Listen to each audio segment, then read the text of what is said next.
I'm passionate about what dogs can do, and I believe the best chance somebody has of being found, I believe it's with a dog.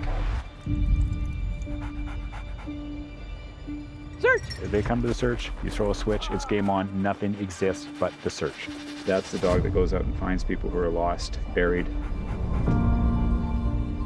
You want to get sent in the worst place. You want to get sent where people can't go. It's who we are. It's what we're willing to do. It's what we're comfortable with.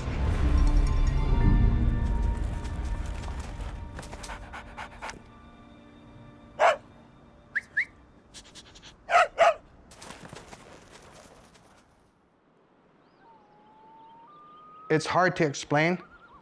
When you deliver somebody that's been lost to the family, there's no feeling like it.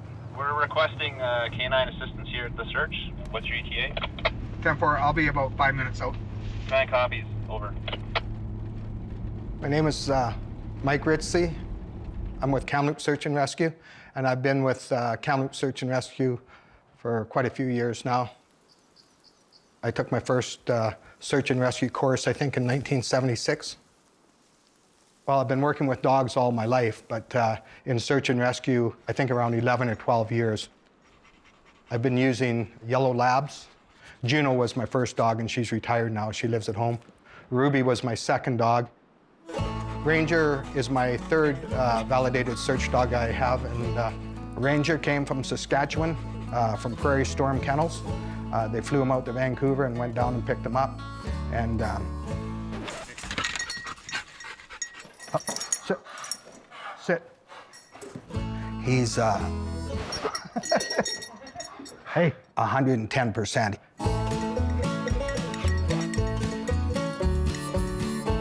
Stay. Stay.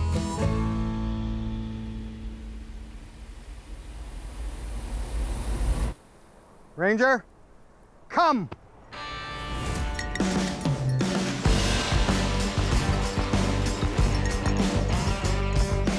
He looks like he's out of control, but that's just because he is.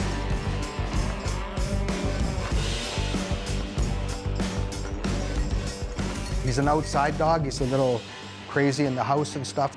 As far as outside goes, he'll do anything. He's been on a fair number of searches, and you know, he makes me look good, like I say.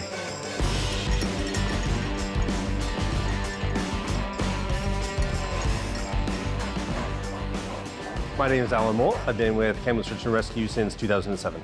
My role with Kamloops Search and Rescue is as a SAR manager, as well as a director on the board. Kamloops Search and Rescue's civilian dogs follow a standard process that's followed across the province, whereby the RCMP, who have the responsibility for finding lost people, validate the civilian dogs. They have standardized testing methods, and those dogs that are successfully passed through that process then receive a validation, which is effectively a certification to operate on a task in support of an incident. For our SAR manager, having a validated dog provides a level of comfort that that dog has been tested and that the dog and the handler have been demonstrated to work effectively together. Mike and Ranger as a canine resource are a great fit. So having a dog with that level of energy and drive and a handler with the experience that Mike has is an obvious great fit.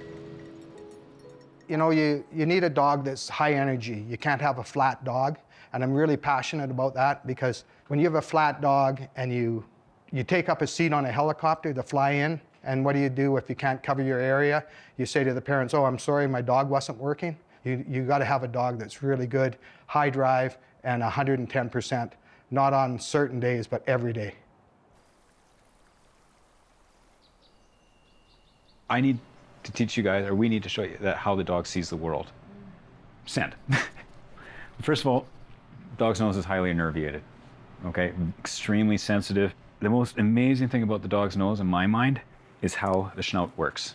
And we'll talk a little bit more about this, but I'm gonna pass this coyote skull around, and I want you guys to look inside of it and just see how much surface area there is for olfactory nerves.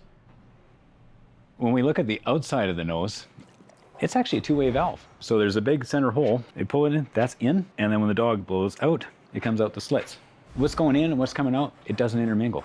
And on top of that, left and right is division. This is actually a stereo view of the world. So what we're going to use today is a smoke bomb. What this will represent is how the air currents flow. And if it was a person out there or something, you'll see the smoke, and that's what the dog smells, is how the air current goes. We got a good wind today, so we should see a really nice scent cone coming off the smoke bomb.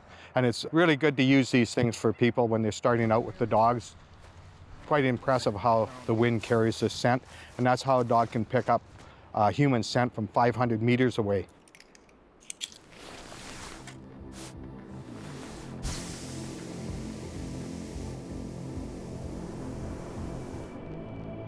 Now you can see the direction of the wind and how it's protected down low. And if somebody was in a little gully or something, a little washout like this, it'd be hard for somebody to see them, but a dog will pick up their smell. You can see how it goes way up, and then now it's coming back down. Sometimes it'll drift in the air for 100 meters before it comes back down again. But all that scent that goes up, it has to come down somewhere. And that's why it's really beneficial to be able to read your dog. You can see it over by the river there, probably 100 meters away now, a little bit of it over there. And see how it's moving that way? And a dog would pick that up and keep working it out. The dog would figure it out after a while. You see some of these older dogs that have been searching for a long time, and they know how to use the wind on their own. Ranger's still a little young. He's starting to get the hang of it, but he's a lot of energy. So he looks like it's chaos, but it's kind of controlled chaos. He's covering ground, hoping to pick something up. I train probably 5 hours a week with him, just searching. I like getting out and I like watching him work his nose. What do you got? What do you got, buddy? Oh, good boy. This isn't actually a training technique per se. This is a philosophy of dog training. And no matter what technique you guys take up, this applies. Association is developed by repetition, doing it the same way over and over until the dog gets it. Repetition. Usually when I talk to the guys, the problem comes down to this, consistency. And this is the biggest problem with the search dog family as well. You have to be consistent. My name is Sandra Neal. I'm with Kamloops Search and Rescue, and I've been with the team since 2014. And I have a puppy that I'm looking forward to bringing into the team.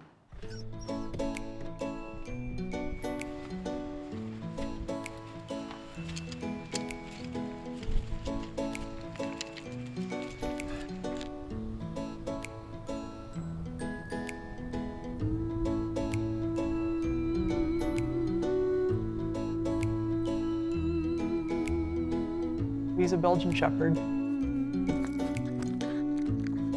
He's just a little 3.5-month-old puppy right now.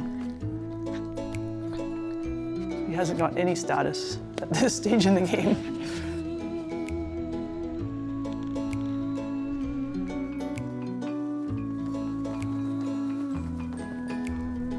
I got Tasico from a breeder called Pearl de Turbier in the Netherlands.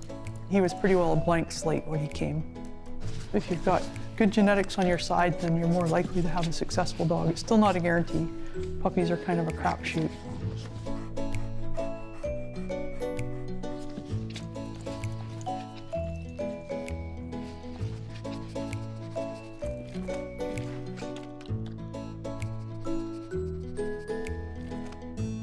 It feels pretty good, yeah, but I keep forgetting about what puppies are like and the chaos that they bring to the house and the mess and the noise.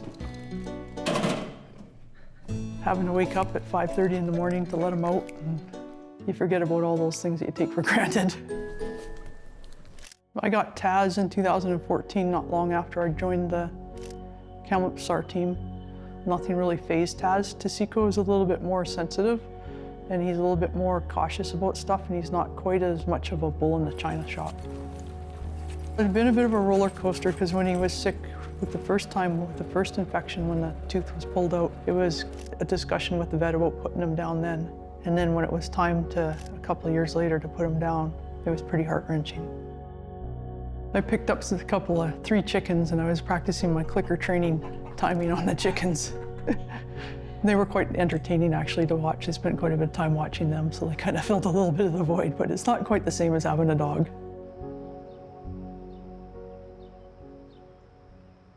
I train pretty well daily. I probably spend 1 to 2 hours a day with Tasiko. I do obedience, I do a little bit of tracking, I do some small article training, and I do just introduction to life in general.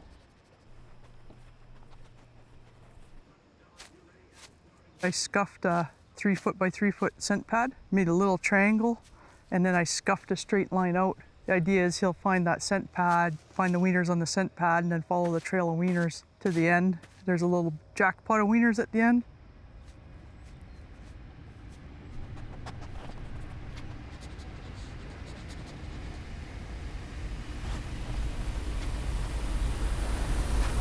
Super. Good boy. Good. Good boy. Good boy. Good boy. Nice work, buddy. Good boy. Ah, good boy. Way to go, bud. Way to go.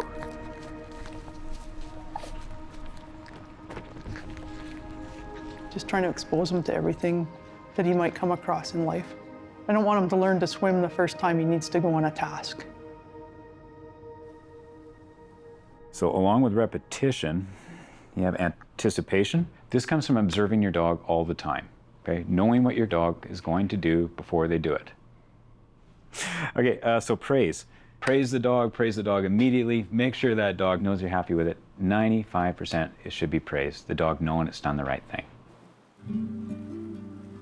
My name is Carol Capper. I've been with Kamloops Search and Rescue for almost 6 years. This is my first working dog. Her name is Ada. She is almost 2. She's half shepherd, half Bernese. She's the size of a small horse. She is officially a puppy in training. Snatch. Hey. We've passed our first assessment with BC Search Dog Association, and we'll be going for our second wilderness assessment in September.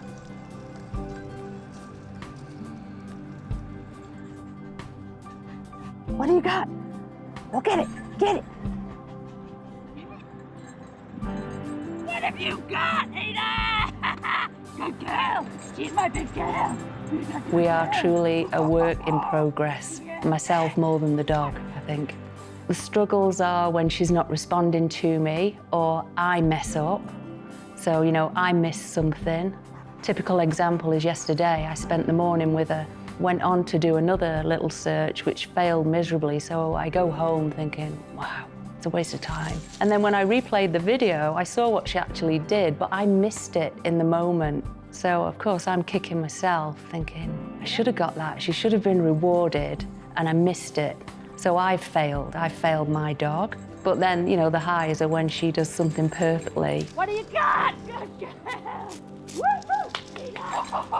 You got that. You got it. Every time she does something successfully, I think, wow, that's amazing. I'm obsessed with her, obsessed.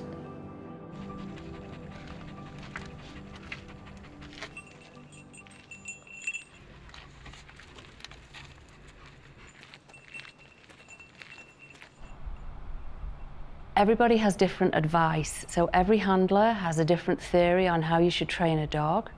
And it's really confusing for somebody like me coming in first time, you know, trying to train a working dog because you're terrified of messing up. Generally speaking, bigger dogs find it difficult to get around. Very different behavior than some of the smaller dogs. You know, the Malinois, I mean, they have crazy energy, and the Labs. She's very, very different. Search. What have you got, my big girl? Yay! Good girl.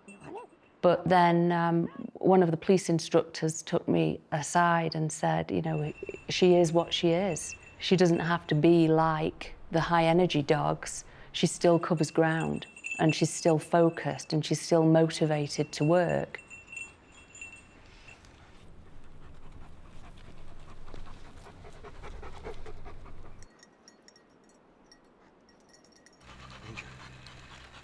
Ranger, where is he? Where is he? Search!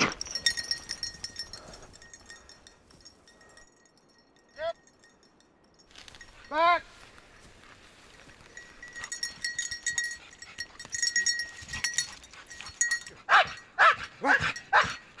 Oh, good boy. Where is it? Speak. Speak. Speak. Oh, you're good boy. Good boy. Every year, the RCMP comes up and validates your dog.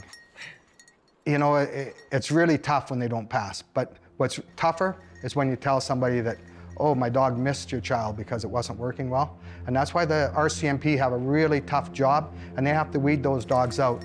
And it's tough. It's like a child. It's like a child. You don't want the teacher to call you in and say, you know, your son isn't going to make it.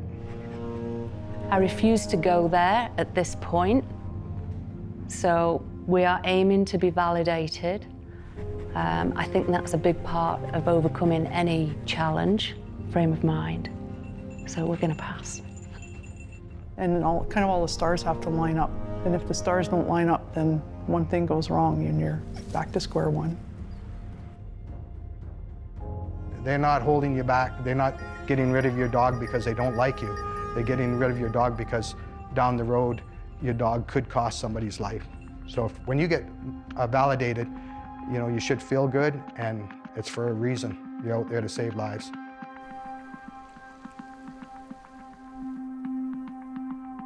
I try not to listen to everybody's version. I just focus on Ada and what my skills are, where I need to work. And I try and block out all the chat about validation because, you know, everybody has their own version, hey. Their version is not going to be my version. Forget validation. Work on knowing your dog.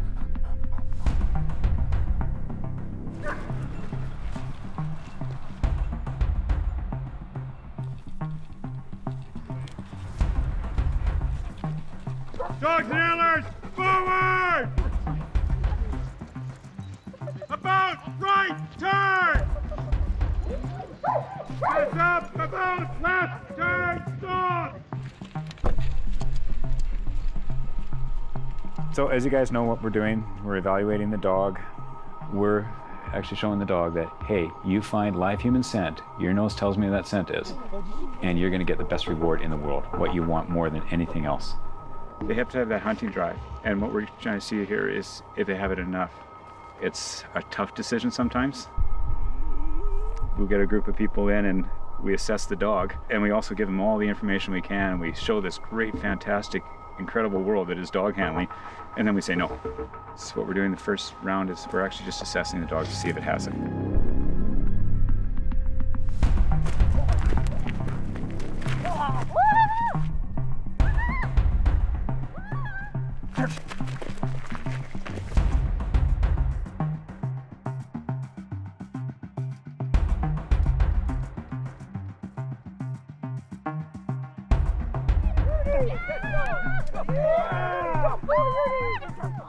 When we're rewarding the dog, if we're not acting like an idiot, we're doing it wrong.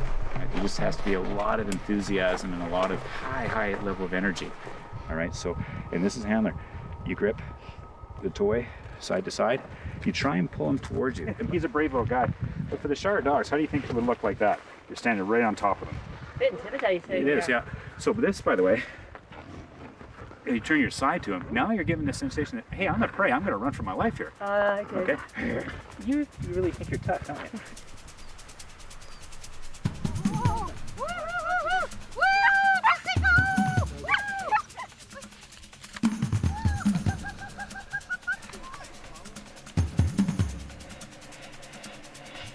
Good boy.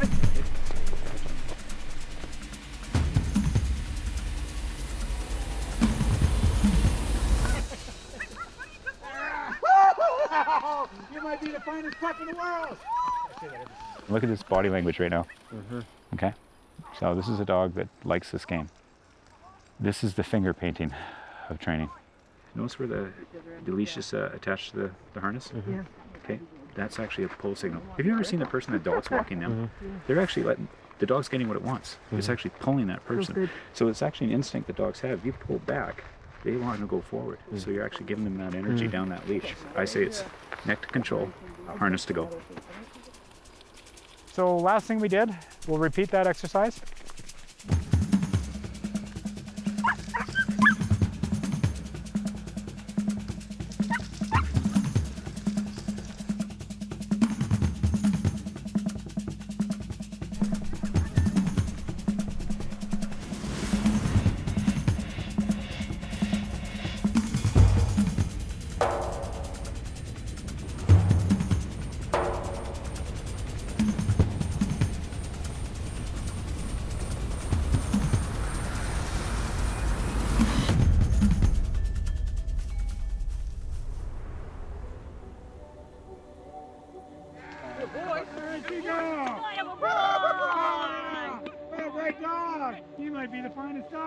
So something really interesting happened there. First she gave a command, the dog turned around and looked at her, and then Sandra moved this way. Dog moved that way.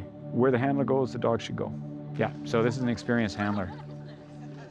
Some of the best search dogs I know over the years, they literally died playing fetch. We can't afford to have a dog out there that will work some of the time, but not all the time. And one of the sayings we have here is we run away from maybe.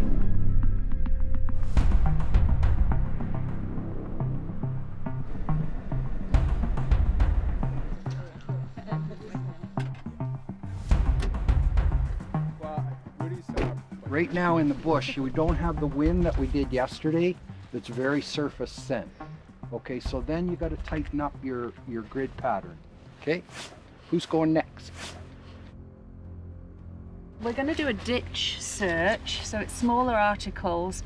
We were just practicing this yesterday, so kind of the big challenge for me and Ada is timing when I give her the reward, when she indicates. So yeah, it's probably me that will let the whole process down.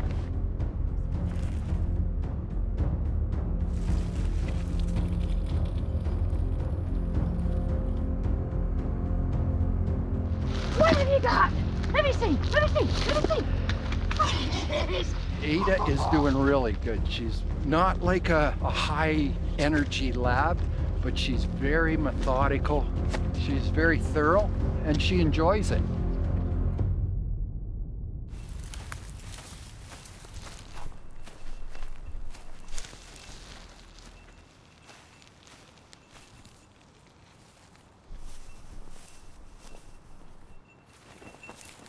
What do you got, Ada? Oh, you good girl. Hey, what a good girl. You found it. You got it.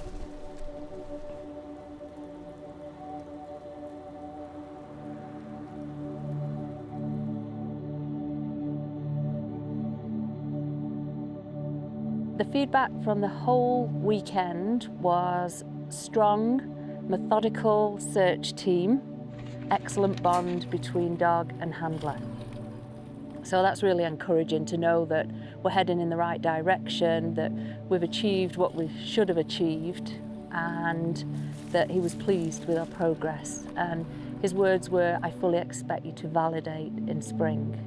I'm going to continue doing the same. I still have work to do. You know, by no means we were perfect.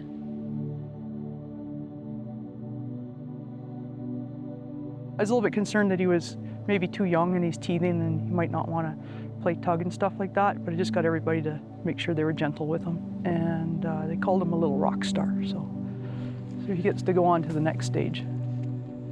He's doing pretty good for, you know, he's 6 months old. His tracking's come along quite well. He's doing pretty good for that. Where are you going? Eating grass. Come on back. There are some big changes coming to the validation process here in British Columbia. There's national standards that are being brought in. The new thing is the tracking, and nobody likes change. Everybody's scared of change, but I think it's time we try to meet the national standards and do what we can to get our tracking validation. Fortunately, we do have quite some time to prepare ourselves for that assessment. It kind of feels as though the goalposts have moved a little bit, but at the same time, it's good fun for Ada. It's more for me to learn. It's on a long list of things to learn, and it's usually me that needs to learn that. It's going to be a lot more work, and these are volunteer people, and we have to keep that in mind. My validation doesn't come due until October, first part of October, end of September, and by that time, if I stick with it, I think I'll have myself a tracking dog. The dogs always make you proud when you get out there and you can watch them work, and you know they're working as hard as they can, and they always make me proud. I don't know what makes a good dog trainer. I think the passion for what you do is the number one thing, and you have to be in it for the right reasons. You know, it's something that's, I don't know, it's in your blood. You keep doing this searching because there's no other feeling like it when you get out there and you're with your dog, you're working your dog, and you get to see all kinds of places in the province. I would say that it takes a lot of time. You have to make sure that you've got the dedication, just because that's what I enjoy with dogs and working with dogs. And so it's just personal enjoyment I get, so it is worth it. It's exceeded my expectations. I knew it was going to be hard work, but I think training any animal is hard work. It's just different. The rewards that I get back from Ada, I didn't expect that at all.